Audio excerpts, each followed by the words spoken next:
The North American Society for the Psychology of Sport and Physical Activity, NASPSPA, will celebrate its 50th anniversary in June of 2017. As part of the celebrations, it was decided that we would interview the previous distinguished scholars. My name is Penny McCullough, and today I will be chatting with Dr. George Stelmach. Through 2016, NASPSPA has named 24 distinguished scholars. Dr. Stelmach was named a distinguished scholar in 2015. This interview is being conducted in April of 2017. Good afternoon, Dr. Stelmach. How are you today? I'm fine. Thank you very much. Okay, thanks for taking the time to chat with us. So first of all, let me ask you, please tell us a little bit about your academic background. Okay. Well, my academic background started at the University of Illinois in 1957, and I graduated in 61. And I spent a year in the public schools of Chicago before I went back to graduate school. So in 1963, I went to the University of California, Berkeley, and I got my Master's of Arts degree there. And I left at that point. I went for 1 year to the University of California, Riverside, before I decided to go back to graduate school at Berkeley. So I went back to Berkeley the following year, and I got my doctorate degree in 1968.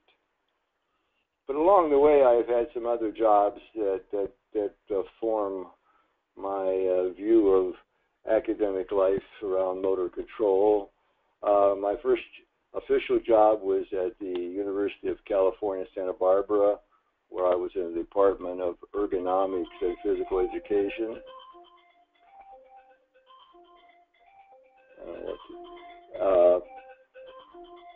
And then the University of Madison, Wisconsin, where I was there for 20-some years, and the Arizona State University thereon.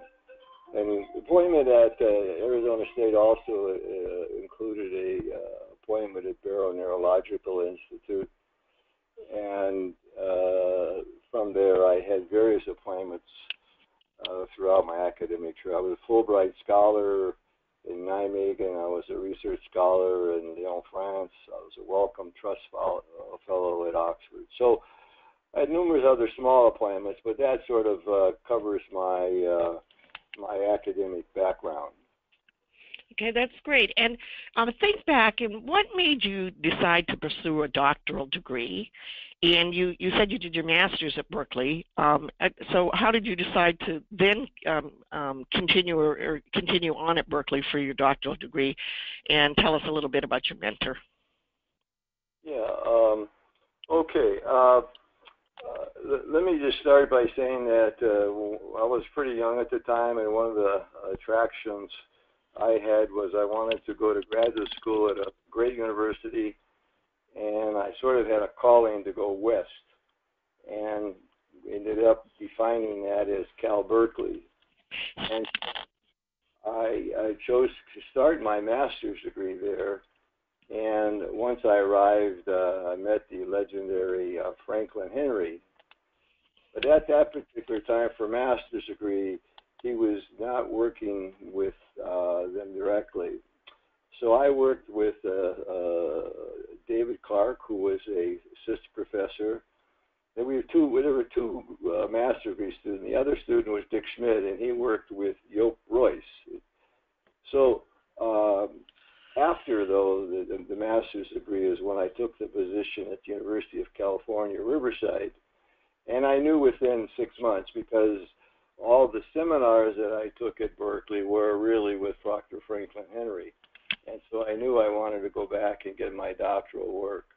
So it was by the Christmas of the next year that I already had applied to go back to Berkeley and was accepted for a assistantship at that time, knowing that I was going to be working with Franklin Henry.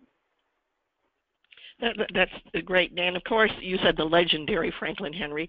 And Dr. Henry was, along with Dr. Rarick, were named as first Distinguished Scholars of NASPA in 1981.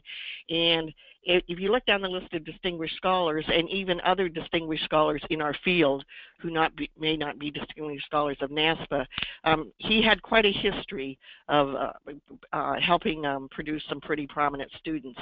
Can you make any ideas about why that was, or think back about the group that you were with back there? What was made that so successful?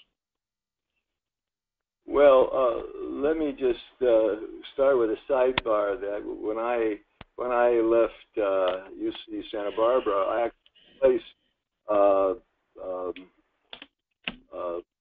who was the other guy we mentioned before? The other distinguished Larry Rarick, Dr. Lawrence Rarick. Yes. He placed in Wisconsin, so I had his position at Wisconsin. But I guess it was the involvement of the personal interest in research, the opportunity to work firsthand in a laboratory, the many seminars, and I think the dedication of Professor Henry that triggered my interest as well as many others. And he had an unusual capability of being a critical mentor, but also a kind-hearted mentor. And he, while he would give you a rough time in a seminar, he always made a point of coming up and talking to you afterwards and making you feel somewhat better. But my first exposure, though, to research was in my master's thesis, and that was working with David Clark, and that was on arm recovery curves with alternating temperatures. So that was my first real experiment. Eventually published that year afterwards. And then, of course, I graduated and I got my first job at the University of California, Santa Barbara, where I had an opportunity to start my own lab. And so, as often happens, one has some interest in what they did in their doctoral dissertation. So I guess one has to remember the times of the early 60s where people like Jack Adams and Franklin Henry were very visible people, that my doctoral dissertation was part of the theme of those days, and that was varying kind of practice schedules. So my doctoral dissertation was involved in making a distinction between motor and cognitive training, and the actual title was Mass versus Distributed Practice. And in those days, one must remember that we thought of some tasks as pure motor tasks and some tasks that were not so pure. And I used the stabilometer and the Bachman ladder climb, which are both rather emphasize the physical motor side of learning. Okay, great. Thank you for that. So, Dr. Stelmach, your distinction of becoming a Distinguished Scholar of NASPA recognizes your long-standing contributions in the areas represented by your research. So now we'd like to turn a little bit and have you share some of your thoughts on your scholarly endeavors. So let me ask you first, what sort of research interests did you have early on? And you've told us a little bit about that, and then did you continue to pursue that line? And if you changed your line of research, tell us a little bit about how that happened. Yeah, sure. I think, as most people, you never finish where you start, and that's certainly true with me. As I mentioned before, that my doctoral dissertation was about mass and distributed practice, and so I began in my career doing essentially those kinds of experiments of varying learning curves and amounts of practice, how we could influence performance. So I used that as a stepping stone.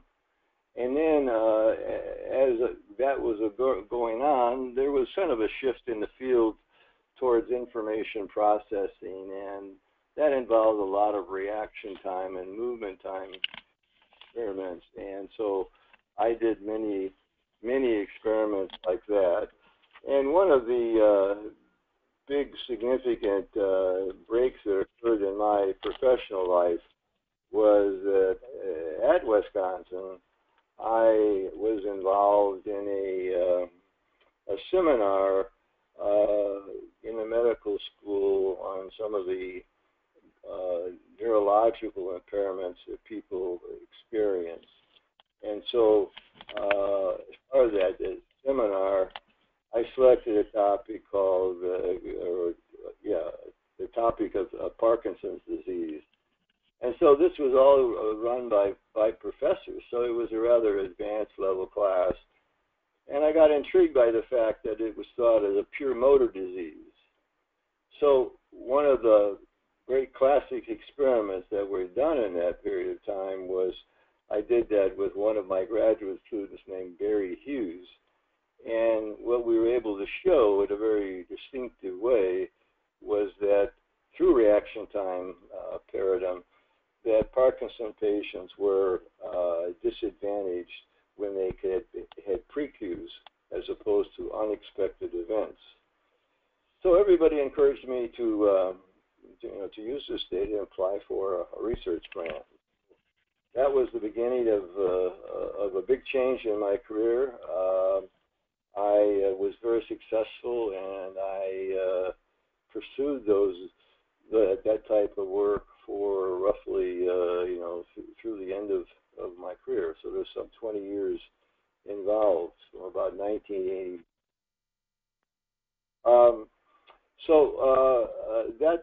That is one distinctive change. The other distinct change came along with the role of kinematics and my I guess you say a scholarship appointment to work in Marc Jeanreau's lab in France. And he had sort of pioneered the idea of reaching and grasping, and got involved in some work there and was able and fortunate enough to have enough funds available that I could replicate a very nice kinematic laboratory when I got to Arizona State. So I did those kind of experiments incorporating not only motor learning, but working with elderly people and Parkinson patients as we went along. And those turned out to be some rather classic experiments. And as I got more known in sort of the neuroscience field, it opened a lot of different doors for me to do different kinds of experiments. And it got a lot of invitations to travel abroad into neurological laboratories. So, but again, looking at one of the classic kinds of experiments that we did, that I did this with Marc Jeanreau, and simple little task. It shows just no variability at all, and that is if you were imagining picking up a piece of chalk and it was rotating in a 90-degree fashion, that there's only two ways you can grasp that, and that is one is you grasp it in a pronated position or a supinated position. And what we found across all those different degrees of 90 degrees of rotation, that there was never an error by the motor system, that they always did it. So extremely stable characteristic of performance. And that was a really very important kind of finding, and it still is. But some of the other highlights that had tremendous practical applications was the experiment that I did short-term memory, where people simply moved around between trials, and it showed how much error there was in proprioception and in pointing accuracy. And that became the foundation for all of the experiments, or I shouldn't say, or expert witness testimony that Jacques Paillard and Richard Schmidt made in unintended acceleration, that those simple experiments of putting an arm in space, showing that there is much variability when you sit down, every time you sit down. So it translated into expert witness testimony with a nice science background for all those kinds of experiments. And then the other deviation I made is in my career is was invited to participate in the Mir space station project that was going on. About in those days, astronauts and cosmonauts only went into space for approximately 10, 12 days, and they'd have one heck of a time trying to do motor tasks. So there was a big emphasis on pre-adapting astronauts. And so with a team of Russians and Austrians and that, we came up with a protocol that was used early by NASA in how to retrain the motor system in a microgravity environment. So I like to point to that as a highlight that actually was used. Nowadays, of course, they go up for 6 months to a year, so it isn't so important that they learn to pre-adapt before they go into space. And then one other, these are kind of side issues, but they're extremely important issues. I with an attorney from Columbia, we sued the Forensic Society for expert witness testimony. So we sued the whole society and tried to prove that they were not experts.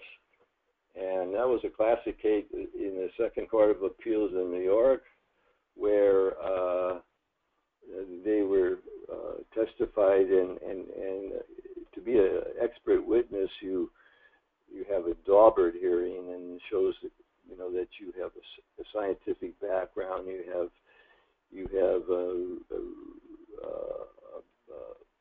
scholarship in what you do, and you train how to perform this. But one of the key elements of being an expert witness is that you know what your error rates are.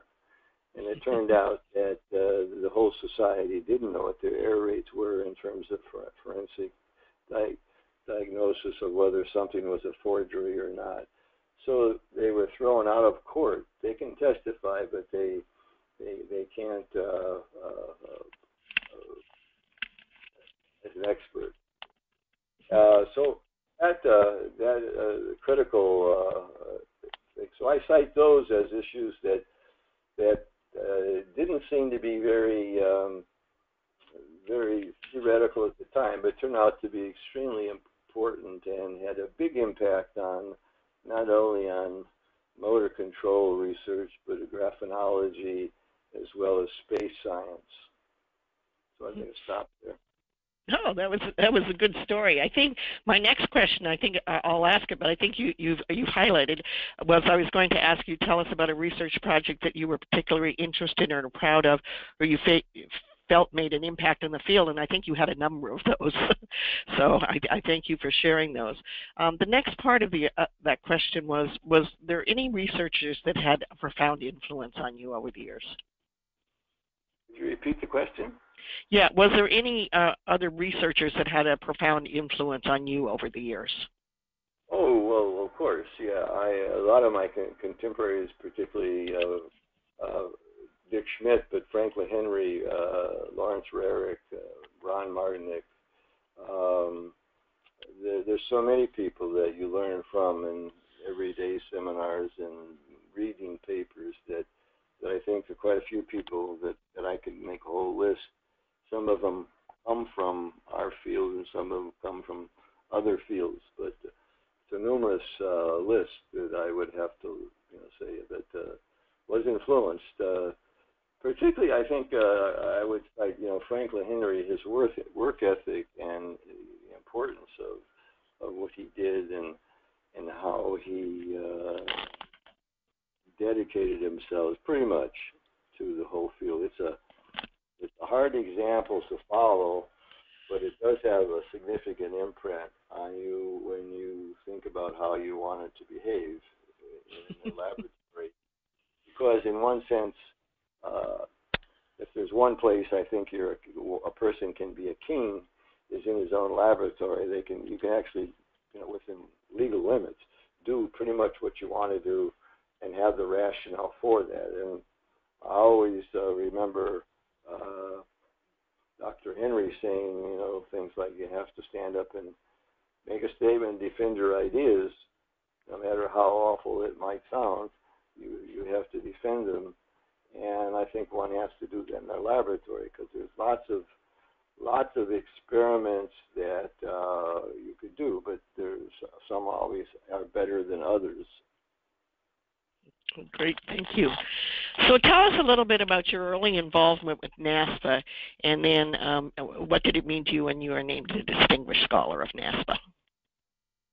Well, I think starting about with the recognition, I think being appointed and selected is a huge honor because it shows that your peers have chosen you to be above the normal pattern of scholarship and achievement in one's career. So I was specifically honored when I received that notification, and I was, like many of people of my vintage, I was around at the very beginning when we were a group of about 25 people that were trying to get an organization going. And first couple of meetings we met with AFERD, and then we finally broke off on our own, which I think was a big event. And everybody, we didn't have a lot of major talks, but we had a lot of little talks or presentations, and we created things like junior scientific awards and a few keynotes, lectures that took the form of a real society. And as we know today, it's a huge group of people that follow it and participate in it. And so, in some minor way, I think I've had an influence on how it all got started. That's great. Thank you for doing that. And a last question is there any other thoughts you'd like to share with us? Any ideas for young people coming up in the field, where you think the field's going? Just any final thoughts you'd like to share? Well, yeah, the one thing I didn't talk about, and that is, and I'll work to your question, is I was extremely fortunate in my career. I had lots of research funding, which if everybody who listens to this realizes that that's kind of the cream on the cake. That it helps you recruit students, it helps you publish papers, it helps you travel, all the things that and equipment. I'm really proud of that, and I've always noticed though that in motor control field and I've sat on a huge number of review panels that people that come from motor control and learning, particularly from the behavioral side, have a tough time getting funding. And I think that we should put an emphasis in future scientists that need to incorporate some neurophysiology with the kinematics and kinetics of movement, because that's the way the field is going. The ones that haven't gone are still kind of doing the type of practice schedules and whether there's interference and different types of learning curve, which are fine, but they're small bits of information, and we have to somehow tie it more closely to some of the physiology, and that's becoming more possible with all the new technologies that are available. That what can be recorded simultaneously with movement is quite amazing in comparison to what it was when I started in the field. I think we need to encourage people to go that path and help them recognize the need for funding, because otherwise, you do little experiments, which can be very important, but still you don't get the opportunity to answer some of the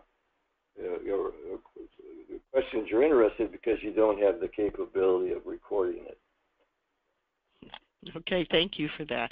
Well, Dr. Stelmach, thank you so much for taking the time today to share with us as part of the 50th anniversary of NASPA. It will be great, and these will be available, of course, to all of our members online. We will mount the interviews online. So I really thank you for sharing your thoughts with us and taking the time out today. Thank you very much, Penny. Okay, have a wonderful afternoon. Bye-bye. Okay. Bye.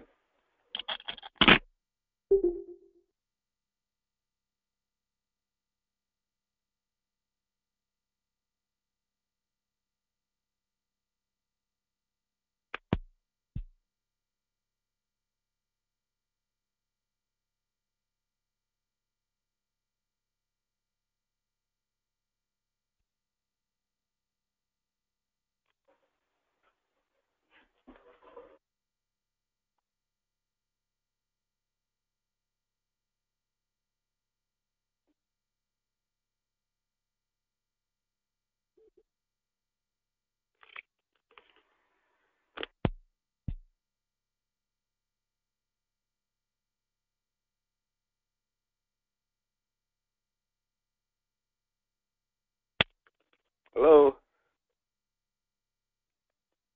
Hello?